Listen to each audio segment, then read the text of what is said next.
Hey there, it's Rachel with drugfreebirth.com, and I'm just going to come on here very briefly. I'm actually responding to a question from a client. So there's an expecting couple that I'm working with right now, and they're finished with their classes, and now it's time to get ready for the big day, of course. One of the questions that the expecting mother asked me recently is, "Hey, I am still on the hunt for a great pediatrician. Help me out."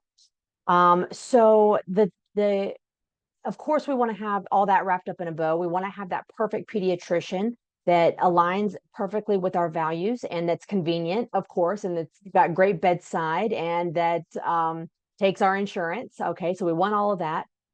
It's trickier these days. I'm recording this here in almost mid-July of 2025. We're in trickier times right now when it comes to parents' options out there.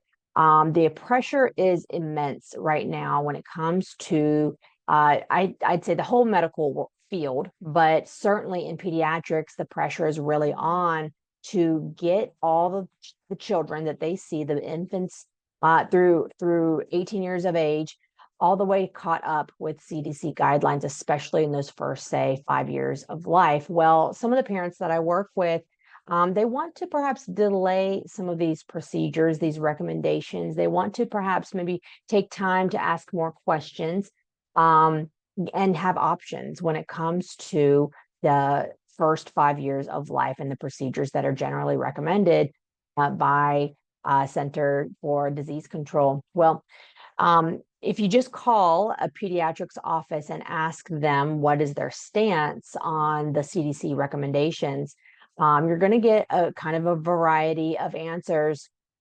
One answer you may get is if you are not caught up, or if you are not completely in adherence to CDC guidelines with us, then we will dismiss you as a patient or we won't take you at all, for example. So that's one option. And I've certainly heard that from several uh, probably very reputable pediatrics office in my area. Another option that you might hear, and this is coming from what we call the direct primary care world. So those doctors that don't take insurance, they take instead perhaps a membership fee, or a per appointment fee. And those doctors are going to have more of those conversations behind closed doors between parent and doctor. And I just got off the phone with a doctor that we used to see when we lived in a different area of Raleigh. And I said, "Hey, what is your policy?" And they said, the receptionist, who actually is the wife of one of the doctors, she said, "You know what? That's between you and the doctor.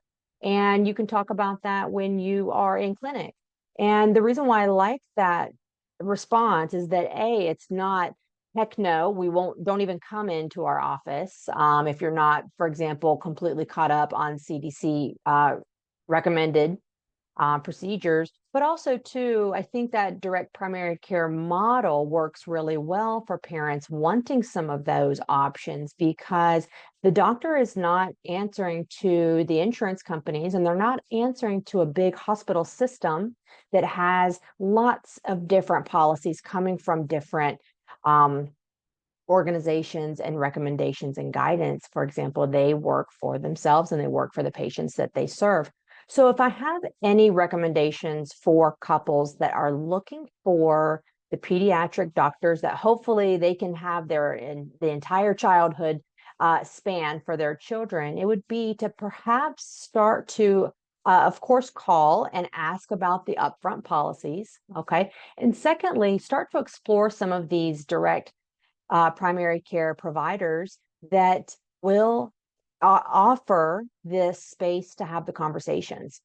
I think that that's really important. Parents, brand new parents, everything's brand new for them, right? Every little thing in their life is brand new.